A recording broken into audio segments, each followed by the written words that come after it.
You are just a housewife. You don't even work. You're home all the time. So what's so hard about that? My husband is constantly verbally abusive to me. I want to end my relationship with my outwardly good-looking husband. One day, I went to an elementary school presentation with him, and it was my daughter's turn. I spent a day secretly investing my father on his working days to find out how he spends his time. My dear husband, my daughter knows everything about you, even if you don't tell her. I'm Thelma, a stay-at-home mom. I worked as a flight attendant for a major airline until our daughter Jackie was born. My husband Zach was an upperclassman when we were still in high school. I even wished I could connect with him by praying in a church. When we got on a committee together, it felt like I was on the top of the world. Once we were able to talk a little, I was thrilled every day. But the day came when the school term changed and the committee came to an end. After that, there were no more opportunities for conversation. Nothing happened after that, and even Zach graduated. I never forgot him. Time passed, and I was working hard as a flight attendant for a major airline when God performed a miracle for me. He happened to be on a flight I was assigned to. It was a good thing that I went to pray in the church after I had made contact with him. Of course, I couldn't do anything fancy because I was working, but I was able to reconnect with Zach. After that, he and I got together. When we went to his parents' house, they were very happy to see us. We are so happy to have a daughter because we only have boys. I won't forgive you if you make Thelma cry, okay? Take care of her for the rest of her life. That's what a man does. I couldn't help but smile at how manly and kind he was. Things have been going well ever since. We bought a new house in a condo and were blessed with a beautiful daughter. The relationship with my in-laws had been completely smooth. And so the three of us lived happily ever after. The end. It would have been great if that was the end of the story. But reality was not like that. When my daughter was in the 4th grade, I started having trouble sleeping at night, and I had a mental breakdown. My husband has a job that requires him to travel frequently. My parents' home and his parents' home are far away. I had no one nearby to turn to in times of trouble. After 10 years of trying hard, I have finally reached my limit. I used to be a perfectionist by nature. It was my fault. As a result of being too hard on myself, my mind and body broke down.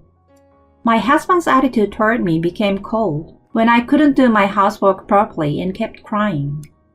As a housewife, you just stay at home all the time without doing any work. What the hell is wrong with you? My mother came to my house to help me recover from my illness. But my marriage completely broke down after that. My husband disrespected me. His attitude got worse. He complained about my housework. He complained about the stains on the laundry, the dust in the corner of the room, and the fact that I couldn't even cook a good meal. I was getting more and more trapped. But once we stepped out of the house, my husband's attitude changed completely, and he became the nice husband who puts his family first, even in front of our daughter. It made me sad to see him no longer be the person that I had once admired. I was disgusted with myself for laughing along with my husband, but I was completely under his control and could not resist. Days like this continued. One day, I noticed something about my husband. While my husband was in the bathroom, I happened to see a pop-up notification on his phone. There was a message with the name of a woman I didn't know, and there was a heart emoji in it. I was shocked, but I was also prepared for the day when this would happen in our current relationship. Still, there was nothing I could do. I didn't want to cause any trouble at home, and I felt sorry for my child if we divorced. These feelings are not lies. But even so, I didn't even have the courage to face my husband. I had been collecting evidence of the affair, just in case. But none of it seemed convincing enough, so I was lacking in decisive evidence.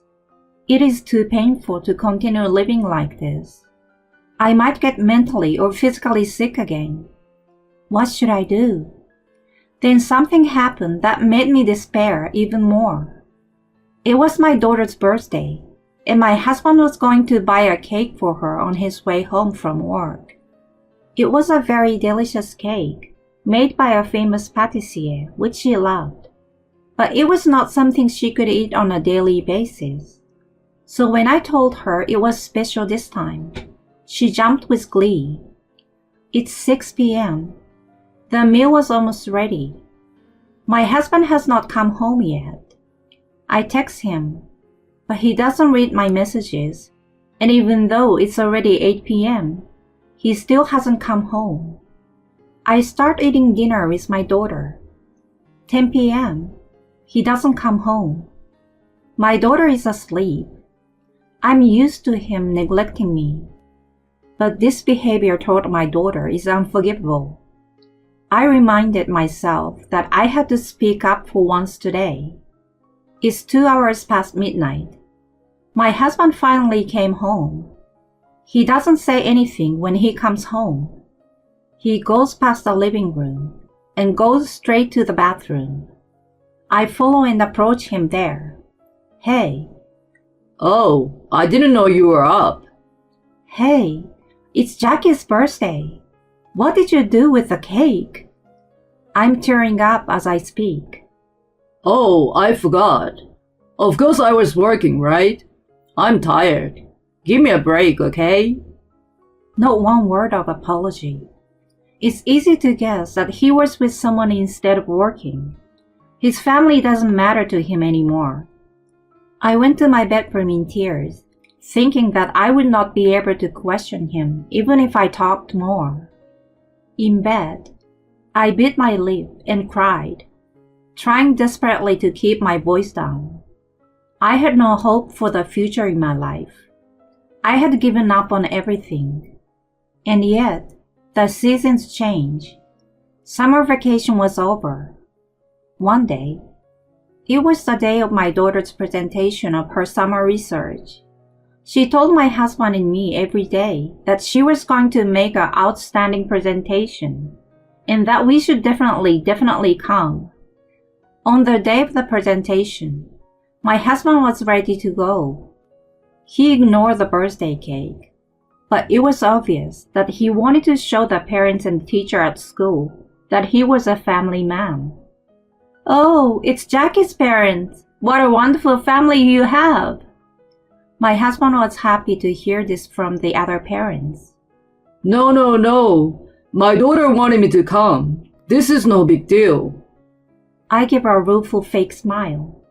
We are actually just masquerading as a happy married couple. I am tempted to go around saying that.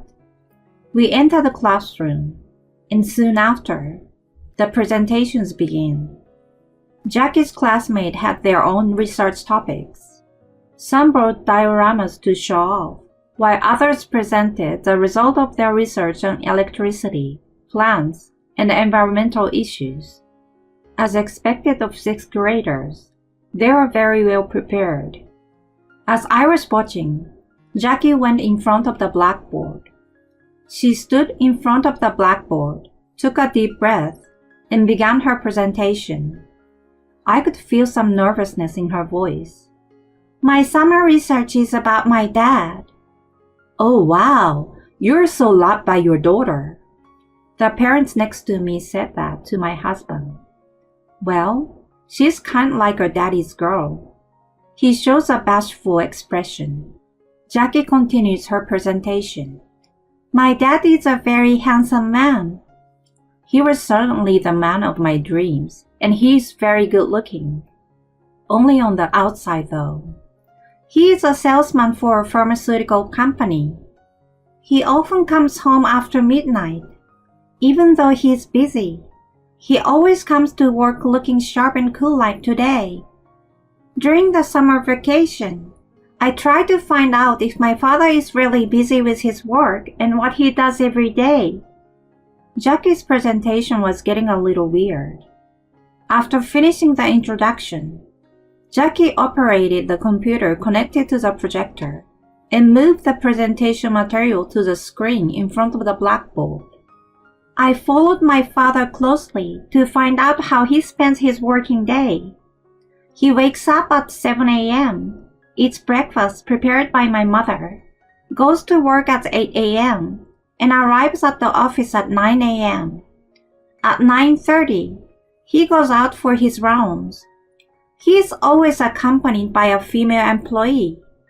Around 10 a.m., he goes to a cafe far from the office and makes out with this woman. The classroom is abuzz. My husband is flustered, but I don't know what she means. What kids say, really. I don't know what she is talking about. Haha. he's frantically trying to calm down the situation in the classroom. At 12, they move to a restaurant to have lunch together. And after lunch, they flirt again. Then at around 2 p.m., they visit the client's company and finally get to work. After the visit, he meets up with a woman again at around 3:30 p.m., and they go to a hotel. They stay at the hotel for about 2 hours, return to the office around 5 p.m., and leaves work at 6 p.m. Then they have dinner at a restaurant while flirting around. Wait. Jackie, what are you talking about? Hey, ma'am, you have to stop this right now. What the hell is a teacher doing? My husband is still trying to keep his cool, but he's sweating profusely. He's panicking so much that he's looking pale. Jackie's teacher, Miss Burns, says quietly, "I'm sorry, please be quiet." She seems a little on edge. Let's go back in time. It was the day before the presentation. Jackie asked me to come into her room, and then she apologized. She told me that she had stumbled across evidence of the affair, that she knew that her dad was playing with fire, that she had researched it and made it her summer project, and that tomorrow she would present it in front of the crowd. But maybe that might humiliate me. She looked anxious.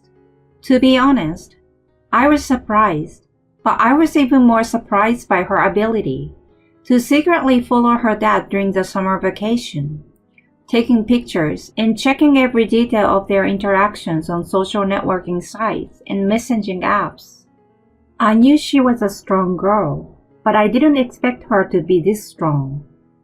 I wondered what kind of parent I would be to let my daughter do such a thing. But I also felt that this was the only way. My husband is a proud, self-conceited man, and I felt that he would wriggle his way out no matter what evidence I had, and I didn't have the confidence to go toe-to-toe with him. But with this, if I could get him in front of a room full of people, he would have to admit guilt. I apologized to my daughter and asked her to go through with the presentation. Don't worry about whether or not I will be embarrassed. I'm sorry. I know that was hard. Thank you, Jackie. I hugged her and cried. Jackie looked at me and said, "I love you, Mommy. I can never forgive Dad for cheating on you. I'm sorry I scared you, but I will protect you. And it wasn't hard. It was fun being a detective. Tomorrow, we're gonna get to the bottom of this." Seeing my daughter shedding tears as we talked, I could feel her feeling so painfully, but she's really strong and dependable. Afterwards, she showed me her presentation materials, and she had a lot of evidence that I didn't have. With this, we could win. I knew we had won, and here we are.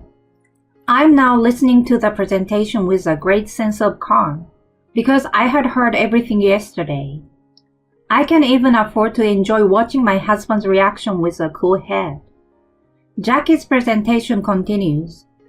The projector screen changes. There was a picture of a woman and my husband going into a hotel, enjoying a date on a holiday, and so on. I found out that my father does not play with me on holidays, but with some other woman. Then, the next screen shows a message exchange with the woman. The screen switches again. The screen shows a series of screenshots of the exchange. I had a good time with you today, babe. I was happy to spend time with you, sweet cheeks. You were so cute today. What? Just today? Oh. Sorry, you're always cute. Kiss. I guess it can't be helped. I forgive you. In exchange, let's go on a date next week. Jackie reads the messages in different voices. Sweet Cheeks is a woman, and Bay is my husband. Several parents burst out laughing uncontrollably at the name Sweet Cheeks and the content of the exchange. The students also burst into laughter. Oh, please. My husband, who is always so self-conceited, sounded pathetic. After the class calmed down, my daughter started to summarize her presentation. I've been investigating my father's true identity. It was a lie that he was busy with his work. This is because my father has been making out with a woman during his working hours. In other words, my father is having an affair with this woman. Having a relationship with another woman even though you are married is called cheating. My father is cheating on my mother. I have learned that my father is lousy father, husband, and member of society. These are the result of my research. She concluded with a smile. The classroom erupted in applause, and everyone in the room looked at my husband coldly. My husband sank to the cold floor of the classroom and was silent. He could not say anything back. There is another incoming attack. His phone has been ringing since a few minutes ago. He seems to be so shocked by his daughter's presentation that he doesn't notice. Your phone is ringing. He finally realizes what I'm saying and runs out of the classroom to answer the phone. Yes. Yes. What? What? The call was from the company. My daughter had mailed a copy of her project to the president of her dad's company. My father spends most of his working hours cheating on my mom. He also lies to me that he has to work on his days off and goes out with a woman instead of spending time with us. Please take strict action against adults who do not do their jobs. After the presentation, my husband and I left the school together. He was quiet until we arrived home. When we entered the house, my husband made a scene. What the hell is going on? My husband got irritated and hit me. At that moment, a person appeared at the door. He went to Zach as fast as a missile and grabbed him by the chest and shook him around as if he was a ragdoll. What have you done? He screamed and slapped my husband at the same time. It was my father-in-law. My mother-in-law followed him. My parents appeared. Both sides of the family were there. I had called out to them, anticipating this turn of events. And then, my father-in-law spread out on the table a piece of paper with my daughter's research material printed on it. With this much evidence, you can't get away with it. And don't you feel sorry as a parent for letting your daughter see you like this? Get down on your knees and apologize. My father-in-law grabbed my husband's head and forced him to get down on his knees. I'm sorry. I looked down at my husband, who was down on his knees, tears and snot running down his nose, and told him, "Please sign the papers." He signed the divorce papers on the spot, and my husband was taken away by my parents-in-law. After that, thanks to the evidence my daughter had gathered for me, the divorce was finalized with a generous alimony payment. But still, I was worried about my daughter since she made such a presentation at school. I became a little popular because sweet cheeks became a buzzword. She was so open about it. All the parents were on my side. Whenever I met them on the street, they would give me lots of words of support and encouragement. Jackie's homeroom teacher talked to me later. She told me that my daughter had told her about the contents of the presentation before she made it. The teacher, who herself had experience in being cheated on, said that as a teacher she should have stopped it, but instead, she had encouraged her to do it. She gave me a kind smile. My ex-husband has been demoted to a lower department and is having a very hard time both physically and mentally. I heard that the other woman was also transferred to an office in a developing country and is no longer in this country. Everything is now settled. I'm now living a happy life with my daughter. I'm mentally calmer now that I'm away from my ex-husband. I have regained my life. My confidence is back, and I'm now employed again in the airline industry since my daughter started high school. I've had enough of marriage. I want to enjoy my energetic days to the fullest at my own pace. And when I am not working, I want to spend all my time with my daughter. Although my daughter, now in high school, is still rebellious, we can always talk to each other about anything as if we were friends. She sees me working hard at the airport. I want to be an independent and cool woman like my mom. She tells me with a twinkle in her eye, I owe everything to you. I want to repay you with my life, and I will never, ever, ever make you unhappy. This winter break, my daughter and I will be traveling to New York City. I'm looking forward to Christmas and New Year in New York.